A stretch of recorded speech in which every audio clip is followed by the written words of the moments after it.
Joined now by one half of the rink-wide duo, Jeff Paterson. They were busy at it again last night as the Vancouver Canucks fall yet again to the Seattle Kraken. They've lost 4 in a row under Rick Tocchet for the first time. And Jeff, coach says they've checked out. And the last few games certainly looks that way. Call the spade a spade if you ask me. Your thoughts?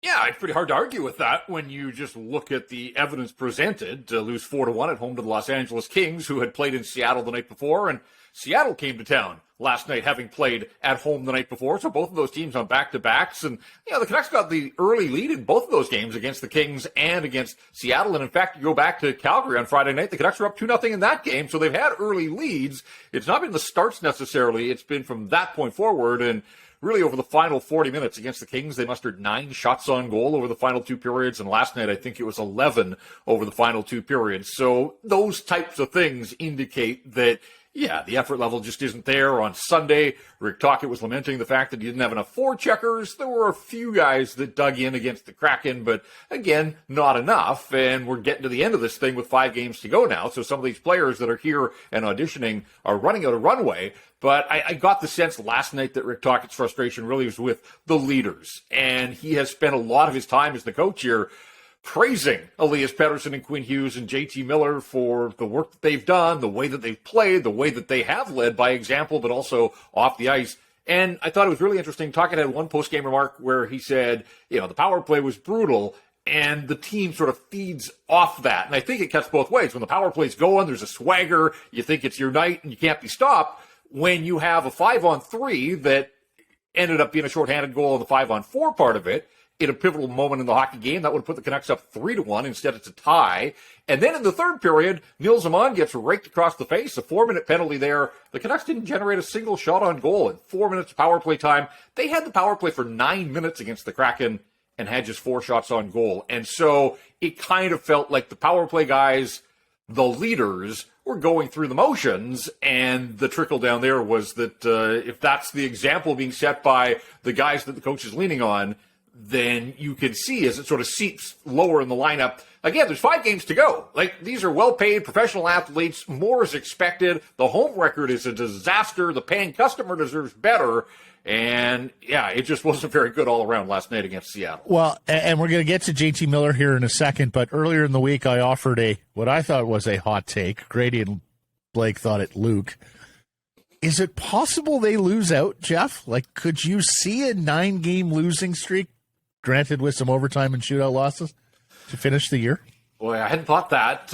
When I look at the schedule, Chicago, Anaheim, Arizona still to come. Who knows what Calgary, what kind of state will they be in? Pretty good chance they get eliminated essentially by Winnipeg if they lose in this one tonight. So the Flames might have a whole lot to play for, and really that leaves you with a Los Angeles team that will be gearing up for the playoffs. So I'm going to say it's a hot take, but I would be surprised, I guess, although, look, we lived through this, the Willie D era. I think, what did they win, 2 of their final 18 games or something? It wasn't that long ago, but I've sort of tried to scrub that from my memory bank.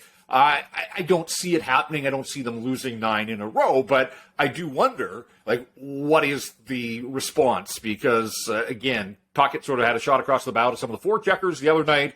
Last night, it kind of put his team on blast, really for the first time. And he's had lots of positive things to deal with in his short time as head coach, but certainly a little bit of tough love there last night. And so what will the response be against a Blackhawk team that has absolutely nothing to play for and yet still went into Calgary and won last night? So, yeah, I don't know what these games are going to look like, but I just hope from an entertainment standpoint that they haven't checked out and that there is more to give for the Vancouver Canucks. Certainly I was a little surprised, in the 2 home games. Especially the home games, yeah. Good call. I was a little surprised that it devolved after the PD goal, because usually when when you see a bench after a gorgeous goal, and to me that's a top 10 goal of the season, unconventional as it was, usually that lifts your team up and you get bigger. They were just like, oh, that was great, we're done for the night. It was very surprising. I'd take it a step further, though, because the Bavillier goal was quite pretty as well. The 2 goals they scored, You look at them, you go like Garland just sells the shot and then slides that pass across, and Beauvillier, he's got the open net, but still it was a pretty play. And again, at 2-0 against a team that had played the night before, if they stretch that lead and they get to 3-0 somehow, maybe the Kraken just say, hey, we don't have it tonight. We'll go back home and beat up on Arizona on Thursday again and get the points we need to get to the playoffs. But that 2-1 goal, the Yanni Gourde goal, Colin Delia has been a nice story for the Canucks this year. I know he's the third string and he's trying hard, but officially on the NHL website, it was a 49-foot snapshot, and I get that it went through Nils Amon, but there was still enough distance covered there that Delia needed that save. That seemed to sink them. Like where the nice goal should have pumped them up, that goal seemed to sink them, but if one goal can just completely derail a team, then there probably are bigger issues than just a weak goal that got past a third-string goaltender. JT Miller leaves the game 30 seconds early after the missed late breakaway. And it's not like, he may have had a ding. The coach offered no explanation. He thought it was because of the breakaway. But it was, he one leg over the bench, straight down the hall, beeline, did not collect $200. It was very odd. And, considering he seems to have pulled up his socks a little bit of late, this was reverting back to November JT Miller. Yeah, it wasn't a stick across the crossbar for all to see, but it's funny because I think in real time the story didn't get a whole lot of play, but it has taken on a bit of a life post game and here the day after in the light of day. Look, we've built him up here under Rick Tocchet. He has been a whole lot better in keeping his emotions in check. He's done a lot of the good things. There have been back checks that we didn't see earlier in the season. So I'm not going to throw him out with the bathwater just over one play, one incident in ultimately a mean-nothing game. But I do think that it speaks to the bigger issue here of leadership. Leadership has to be there in Game 5, but it also has to be there with 5 games to go in a season that has slipped away. And so JT Miller is certainly part of that leadership group. Look, I think frustration just boiling to the surface a little bit, not only a missed breakaway, he's got 6 without a goal now. They've lost 4 in a row. The team officially eliminated on Sunday. All of those types of things. Maybe we should have expected, some sort of outburst from a guy that plays with his heart on his sleeve. He does. And you'll like that about JT Miller when he channels it properly. But then you get a guy that decides to exit stage left before the rest of the group at the end of the second period. That can't happen. You got to be in the battle with the rest of the guys. In fact, you've got to be at the front of that battle. And especially with the lineup that they're patchworking together here with these young guys and guys that are playing their second and fourth games in the National Hockey League in the case of Akito Hirose and Aidan McDonough. You want to be setting an example. They talk about culture. Kevin Bieksa came in with the big speech earlier this year about culture. Again, you can judge people in their finest hour, but I think the truer measure of the character of people is, in adversity and in those types of moments. And so, again, I think JT Miller's been a whole lot better under Rick Tocchet. He's been a driving force offensively. It's not necessarily going for him right now, but he's got to find a way to compartmentalize that and just say, hey, I missed a breakaway, could have got us back within 1. There's a whole third period still to come. I'll be better in the third than I was in the second. So I was a little surprised that it played out the way that it did. Answer me the Bodog poll question then, Jeff. The fiery temper and personality, do you think it's helpful or hurtful for the Canucks? I think on this team, they need some of that. They need a guy that's willing to mix it up and stir the shit a little bit at times. You go back to a Ryan Kessler. I think there are some comparisons between the types of players. Obviously, they had different styles and the roles that they played, but, you need that. I mean, we've heard that this is a pretty quiet locker room. Even after they traded Bo Horvat, we've mentioned the fact that, Hughes and Paterson are finding their voices, but I don't think either one of them would ever be described as loud or big personalities necessarily. So, again, I'm not going to carve JT Miller too much. I wish it didn't happen. I hope it doesn't happen over the final 5. But if it's an isolated incident, it happened. And I guess given some of the factors around him and the team right now, it's understandable. So I think his personality and demeanor can be a positive for the Vancouver Canucks. Talked about this yesterday, but do you sense there's any kind of rivalry developing between the Kraken and Canucks? No, not really. Maybe the jealousy from the Canucks side as they watch the Kraken go to the playoffs here in year number 2. Maybe that'll fuel some of the fire internally. Again, I think true rivalries are born in the postseason, and it would be incredible if at some point here in the near future there was an I-5 playoff matchup. But last night's game didn't have much heat. I saw that there was the Jeff Baker piece trying to build up Tyler Myers as enemy, not public enemy. I mean, Tyler Myers, he survived last night. He got out of there unscathed. Leave our Space Needle alone. You got your own Space Needle down there in Seattle. So there have been a couple of games earlier this season. Like the Canucks went into Seattle, the first meeting, they were winless, right? They were 0-5-2, and there were 2 fights early, and that was JT Miller trying to, positive JT Miller, trying to drag his group into the fight. Jamie Alexiak and Luke Schenn got in a scrap in the last game down in Seattle, but pretty much isolated incidents. I don't get a sense that there's a whole lot of heat, and right now the Kraken have their eyes on bigger prizes than beating the Vancouver Canucks. I mean, they got that first one. I'm sure that meant something to them. They've now beaten them twice in a row. Our technical producer, Aaron Johnson, pointed out to us on Rinkwide last night, Rick Tocchet's the only coach in Canucks history that hasn't beaten the Seattle Kraken. So he has to wear that until next season at the very least, because his second game of the year, or behind the bench, they got smoked down in Seattle and then last night. So, no, I mean, I hope that it gets to that point, but we can talk it till we're blue in the face.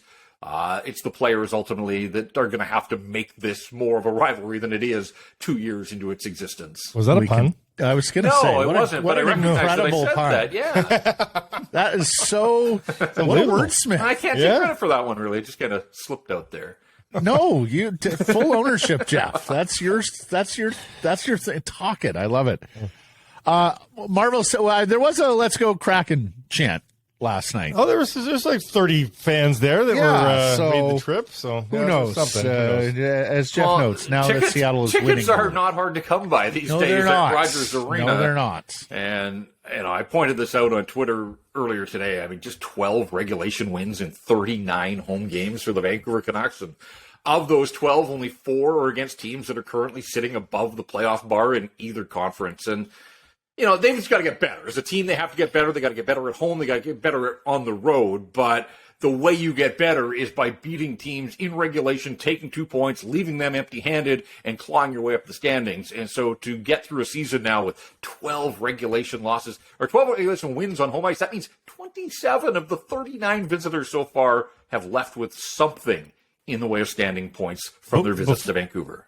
Before you go, it sounds like Cole McCord plays tomorrow. Are you surprised that they are rolling out the red carpet for most of these late prospects that they're adding? Yeah, and I suppose maybe some of these playoff-bound teams don't have that luxury, and maybe that works in the Canucks' favor, that they can actually promise NHL experience, burn off the first year of the contract for some of these guys. So, take the misfortunes of the season and try to use it to your advantage. Whatever the case, I mean, they've had a nice run here in the college free agent season. Whether these players ultimately pan out into legitimate NHLers, obviously it's way too soon to know. I'm a little surprised that they're going to plug this guy in just because usually you want them to get a good practice in. Now, maybe he'll be at practice here today. They're going to practice in the noon hour. One practice and away you go. Aiden McDonough made his debut against the Chicago Blackhawks. This would be the same case. So maybe that's the soft landing, is that, it's not a playoff bound team. Perhaps the intensity isn't there. Whatever the case, hey, they got a right shot defenseman. We've been waiting for that forever. And let's see where it goes. I've seen a little bit of video on him here. Seems to have a little bit of offense to his game, but I just like the fact that the biggest position of weakness in the organization is right shot defense. So take as many swings as you can. They got one, and let's see what he looks like. It looks like we're going to get that chance, and be curious to see who comes out, because you're looking at Tyler Myers, Ethan Bear, and Kyle Burrows as your right side guys, and one of them, I would imagine, would have to come out unless Burrows slides over to the left side. But yes, the patchworking of the defense looks like it will continue with 5 games to go. Yeah, a little surprised on this one as well, and I know they sometimes make promises to college free agents, but this guy's 21. Going on 22. He's not more at the prospect. age. Yeah. What's that? Prospect. Yeah. He's a sophomore. Aiden McDonough is a senior, 23 going on 24. Akito Hirose is 23. This McWard's a little younger than that. And lastly, Jeff, you made a big announcement yesterday with regards to doing some work for the Hockey News. And, looking forward to this collaboration. Tell us about it.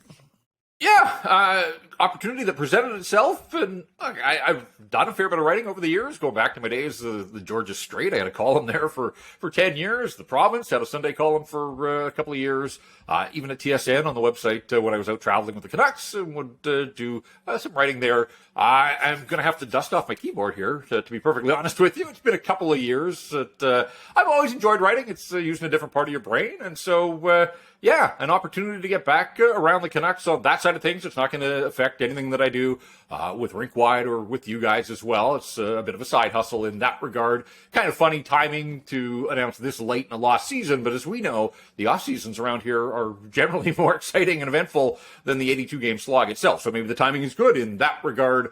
You're the Cole McWard of the media. You're just testing the waters here a little bit, and then you'll kick it off in full gear. It's been a long time since I've been a sophomore at anything.